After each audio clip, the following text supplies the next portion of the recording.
आज ही Doubtnut app download करें। Doubtnut पर होगा अब आपके सभी मैथ्स, केमिस्ट्री, फिजिक्स और बायोलॉजी डाउट्स का सफाया।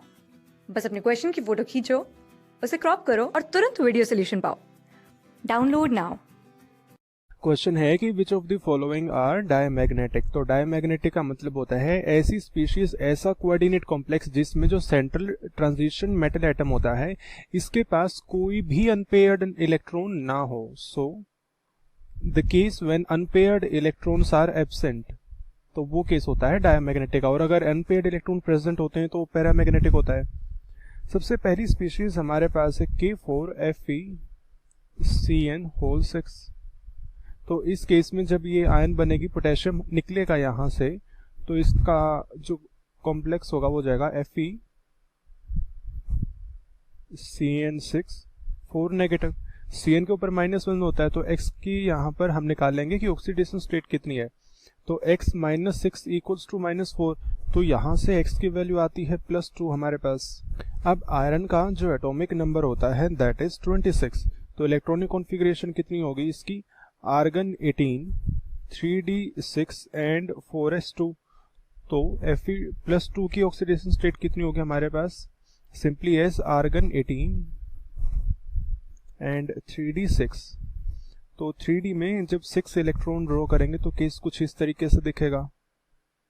1 2 3 4 5, ये 6 इलेक्ट्रॉन हमारे पास। तो अब फिलहाल यहाँ पर हमारे पास अनपेयर्ड इलेक्ट्रॉन यानी कि n की वैल्यू है 4, लेकिन लीगेंड कौन सा है यहाँ पर? Cn negative. और Cn नेगेटिव कैसा लीगेंड है? It is strong field ligand. तो इस स्ट्रॉन्ग फील्ड लीगेंड की प्रेजेंस में पेयरिंग हो जाएगी जितने भी अनपेयर्ड इलेक्ट्रॉन होंगे।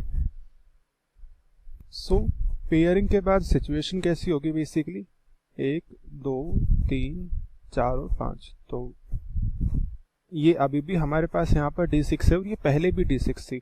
तो अब की बार जो अनपेयर्ड इलेक्ट्रॉन है वो 0 है। तो ये कैसा कॉम्प्लेक्स हो गया? Basically it is diamagnetic. तो जो कॉम्प्लेक्स बनेगा कॉम्प्लेक्स डायामैग्नेटिक होगा। तो पहला हमारा आंसर नहीं है। फिर सेकंड पार्ट है हमारे पास K3Cr(Cn)6। तो इस केस में जब 3 पोटेशियम निकलेगा तो इस कॉम्प्लेक्स के ऊपर बेसिकली चार्ज कितना आ जाएगा? कोऑर्डिनेट कॉम्प्लेक्स के ऊपर ये 3 निकलेगा। Cn के ऊपर फिर से -1 है। तो यहाँ पर क्रोमियम की ऑक्सीडेशन स्टेट कितनी होगी? x -6 इक्वल्स टू -3, यानी कि x इक्वल्स टू +3। अब क्रोमियम बेसिकली होता है हमारे पास Cr24।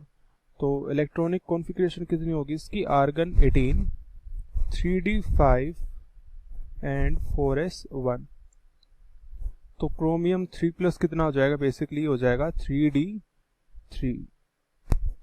सॉरी बच्चे, ऑप्शन ए में हमसे पूछा था क्वेश्चन में डायामैग्नेटिक कौन सा होगा, तो ऑप्शन ए में डायामैग्नेटिक है वो। सॉरी, वो गलत मार्क हो गया, उसको छोड़ दे। ये डायामैग्नेटिक। वापस आते हैं सेकंड पर, विच इज K3Cr(Cn)6। इसमें था 3d3। तो d में हमारे पास 5 ऑर्बिटल्स हैं, तो ये 3 इलेक्ट्रॉन है, तो ये होगा बेसिकली d3। लेकिन जब इसको Cn अप्रोच करेगा, फिर से Cn अप्रोच करते ही वो स्ट्रॉन्ग फील्ड लिगेंड है, ये फिर से पेयरिंग करवा देगा। लेकिन पेयरिंग होने के बाद भी इस केस में ओड नंबर ऑफ इलेक्ट्रॉन है, तो पेयरिंग के बाद भी कुछ इस तरीके का केस दिखेगा, यानी कि एक इलेक्ट्रॉन अभी भी यहाँ पर अनपेयर्ड इलेक्ट्रॉन है। So this is unpaired electron, जिसके कारण ये पर्टिकुलर कॉम्प्लेक्स की जो मैग्नेटिक प्रॉपर्टी है वो कैसी हो जाएगी? पैरामैग्नेटिक। तो ऑप्शन 2 आंसर नहीं होगा इस क्वेश्चन का, सॉरी सेकंड कॉम्प्लेक्स आंसर नहीं होगा। अब आते हैं फिर थर्ड की तरफ, विच इज K3COCN6। ये कोबाल्ट का कॉम्प्लेक्स है। तो फिर से इसमें K3 को अगर रिमूव कर देंगे तो यहाँ पर -3 चार्ज आ जाएगा।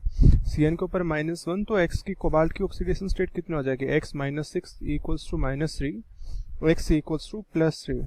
अब कोबाल्ट होता है 27, तो इसको इलेक्ट्रॉनिक कॉन्फ़िगरेशन कितनी हो जाएगी? Argon 18, we have 3d7 and 4s2।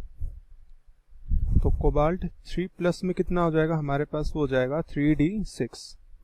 So 3d6 को अगेन फिर से ड्रॉ करके देखते हैं। 1 2 3 4 और 5, तो 1 2 3 4 5 6। अब इस केस में यहाँ पर ही देखा हमारे पास n की वैल्यू 4 यानी कि 4 अनपेयर्ड इलेक्ट्रॉन है।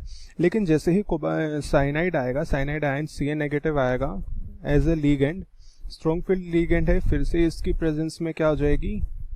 पेयरिंग। तो पेयरिंग होने के बाद सिचुएशन कैसी होगी? कुछ इस तरीके से। ये अभी भी हमारे पास 3d6 है और ये पहले भी 3d6 इलेक्ट्रॉन थे। तो अब की बार इस केस में क्या है बच्चे, सारे के सारे पेयर्ड इलेक्ट्रॉन हैं, जिसके कारण मैग्नेटिक प्रॉपर्टी कैसी होगी, डायमैग्नेटिक। तो थर्ड कॉम्प्लेक्स भी डायमैग्नेटिक होगा। Now coming on to complex number 4। Fourth complex है K2NiCN4। इस पर्टिकुलर केस में अगर K2 को रिमूव कर देंगे तो इस कॉम्प्लेक्स के ऊपर चार्ज कितना आ जाएगा, -2। तो स्फीयर पे हमारे पास है -2 का चार्ज, Cn के ऊपर -1, निकल का ले लेंगे ऑक्सीडेशन स्टेट x। तो x -4 equals to -2 which says x equals to +2। Now nickel is 28। तो इसको कैसे इलेक्ट्रॉनिक कॉन्फ़िगरेशन इसकी कितनी हो जाएगी, आर्गन 18 4s2 और उसके बाद 3d8। तो Ni निकल +2 की Ni+2 की क्या हो जाएगी, 4s के इलेक्ट्रॉन निकल के अब की बार आ जाएगा 3d8।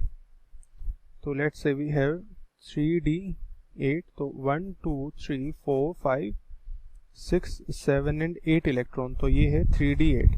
लेकिन जैसे ही Cn negative as a ligand इसको अप्रोच करेगा फिर क्या हो जाएगा, पेयरिंग स्टार्ट होगी। तो पेयरिंग के बाद का केस कैसा दिखेगा, कुछ इस तरीके से। सो अभी भी हमारे पास 3d8 इलेक्ट्रॉन है, सारे के सारे पेयर्ड इलेक्ट्रॉन है। So we can say there is no unpaired electron, जिसके कारण ये पर्टिकुलर कॉम्प्लेक्स की मैग्नेटिक प्रॉपर्टी कैसी हो जाएगी, डायमैग्नेटिक। तो केवल एक कॉम्प्लेक्स ऐसा था जो पैरामैग्नेटिक था और वो था कॉम्प्लेक्स नंबर 2। यानी कि क्वेश्चन का आंसर क्या होगा, कॉम्प्लेक्स 1 3 एंड 4, जो कि है हमारे ऑप्शन नंबर 2 में। तो ऑप्शन 2 इस क्वेश्चन का सही आंसर है। क्लास 6 से 12 से लेके नीट, IIT, JEE मेंस और एडवांस के लेवल तक 10 मिलियन से ज्यादा स्टूडेंट्स का भरोसा। आज ही डाउनलोड करें डाउटनेट ऐप या व्हाट्सएप कीजिए अपने डाउट्स 8400 400 400 पर।